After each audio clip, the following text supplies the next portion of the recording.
Let's get started now with Virgil's epic. We'll start the way we did with Homer when we looked at the first opening lines of his epic. We'll do a similar kind of close attention to the opening lines of Virgil's story.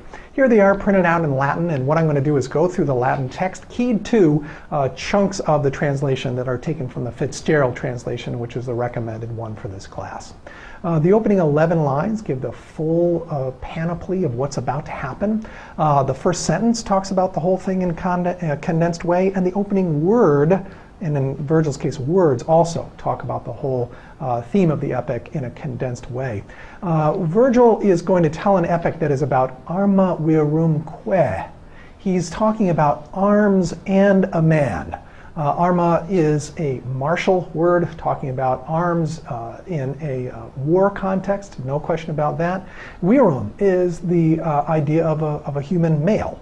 So Virgil's giving us now an epic by these first two words, which is going to do not only the Odyssey, as he tells us with Virum, but also it's going to do the Iliad. We made mention earlier in the class about how the Iliad begins with this word for war rage, and it talks about that sets the tone for this as being an epic about war. Well, Virgil, in his way, is going to cue up for us that he's going to do both of these things. He's going to create for us, right before our very eyes, an Iliad and an Odyssey. For this part of our class, we're just going to read books 1 through 6 of the Aeneid. It's recommended that you read the rest as you like. We have to trim down somewhere. It's the huge past. We need to focus on what we can focus on. So we're going to be looking at the Odyssean part of the story, the first 6 books. The more Iliadic part is in the second 6 books. It doesn't break down quite so neatly, though. There's pieces of the Odyssey style or Odyssean themes that carry on through the rest of the epic, and there's also Iliadic themes that show up early on. We'll flag these as needed, but mostly we're going to focus on the Odyssey parts of the background. Now, look at the very beginning of Virgil's story here. Yes, arms and the man, and then we have this Latin word cano. That's very distinctive in Latin. It means I, first person singular, am doing the singing. Virgil then carries forward a Homeric tradition of talking about a song that's going to be coming out of his mouth, but rather than the way Homer does, saying, muses, use me as a voice and sing the story that I want to have sung using me as a mouthpiece, Virgil tosses that aside. He now, as a first-person singular human being, is going to sing a tale for us as the audience. We're no longer in a mystified, mythic realm where we can talk about muses using us as mouthpieces. Instead, Virgil's coming to us saying, I am a human being, and I am going to be doing the singing about this past. We'll see that the muse comes up in a bit, but Virgil wants to say in the very first line, he is the one doing the singing. From the seacoast of Troy in early days, he came to Italy by destiny, to our Lavinian western shore, a fugitive. That term fato in Latin, by destiny, is an important one for us. The idea of fate, such as we've seen it up till now in the Greek materials, typically is very much backward looking. There's something that happened in the past that's anchoring you to that past and from which you're not going to be able to escape no matter how hard you try. Think about how it worked in Oedipus.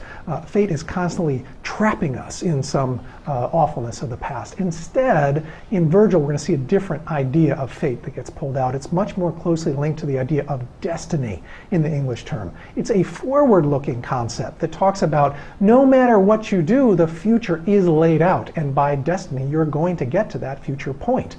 Virgil's story through Aeneas is very much a story drawn along by large architectonic forces of the universe that are pushing it forward, forward, forward. The destiny that's going to bring Virgil to his home base and bring Aeneas along to his home base is what's going to propel us. He's going to move from the seacoast of Troy in early days, so we're talking about some very early time, this Trojan War. He's moving from the seacoast of Troy over to Italy, to the Lavinian western shore, and we Romans know he's talking about us. Virgil has our character on his way to found a city that we know. He's buffeted cruelly on land as on the sea by blows from powers of the air, behind them baleful Juno in her sleepless rage. Now, Juno is going to appear in this epic as a very strong force that is pushing against fate. Fate is going to be drawing us forward into the future that is Rome and the glory that's coming. Juno is going to be a force that pulls backward. Virgil's epic is one, sure, it's very much driven by this forward-looking destiny, but it's anything but some simple, rosy, we're on rails to a bright future kind of destiny. It's a destiny that's going to be achieved, but it's going to be achieved with great pain and suffering. Virgil does not whitewash this at all. The founding of Rome is a complex thing. It involves the overrunning of lots of people. Individuals are going to get torn up in the machineries of history, and all of it is going to lead towards something. But on the way there, we're going to look at lots of vectors that are pushing it backward. Juno is the emblem of these backward pushing vectors. She's constantly retarding the progress that Aeneas might like to make. Aeneas will have friends pushing him forward, and he'll also have Juno constantly pushing back. And cruel losses were his lot in war, till he could found a city and bring home his gods to Latium, land of the Latin race, the Alban lords, and the high walls of Rome. Now, the future toward which Aeneas is being pulled is one that will lead him to build something. He's going to build a city, found it, get it started, build walls. He's going to make order out of something chaotic. There will be lots of confusion along the way. There'll be things that get mixed up, but the end state here is a nicely ordered, well-drawn city that's put together with a careful plan that has laws that organize people. The enemy here is disorder and confusion, and the friend to our victory here is going to be clarity and conciseness. We're going to show forth the clear straight lines of what it is to be Roman. The walls of Rome, we're going to see Aeneas consistently trying to build those things. Building of walls is something he is anchored to in his own heroic expression. Now our muse shows up. Tell me the causes now, O muse. Here, Virgil is building in a reference to this mythic, epic past of Homer. He's not just overtaking and saying, I'm the one singing the song. He's talking about being inspired by a muse, surely, and the muse is a part of it, but not the first line, interestingly, right? It gets moved down a little bit in the order of events.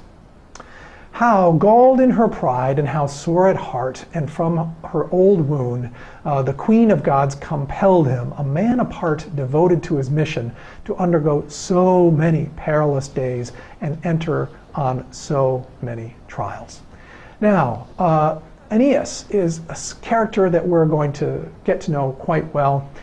He's being pushed around by this old wound that the Queen of the Gods has as she's pushing him around, but he himself is a man apart and devoted to his mission.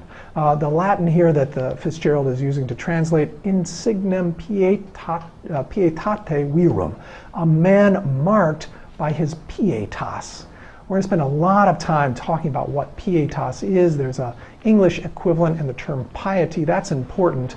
But this idea of devotion, utterly devoted to his mission, is what is being brought out rightfully in Fitzgerald's translation.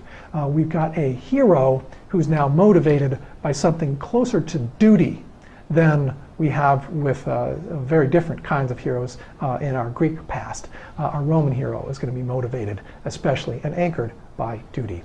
He's going to, in pursuing this great good of Romanness, he's going to suffer terrible things. He's going to go through that same kind of a way that Odysseus did. Well, Aeneas is going to suffer as well. Then a query at the end of this opening lines as Virgil is wondering to himself, my gosh, Juno, and just how awfully outraged she is and how much outrage she brings to bear on Aeneas. Can anger black as this prey on the minds of heaven? How is it that the divinities become so warped in their anger and visited such nasty things on our hero. Yes, indeed, Juno is going to have some awful things that come Aeneas' way. He'll stand up to them.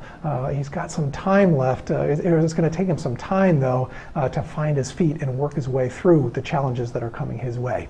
We're going to look at them in the coming 6 books as we read it very carefully, starting off with some discussion about Book 1 and then moving quickly into the account of the Trojan War that Virgil gives us in Book 2.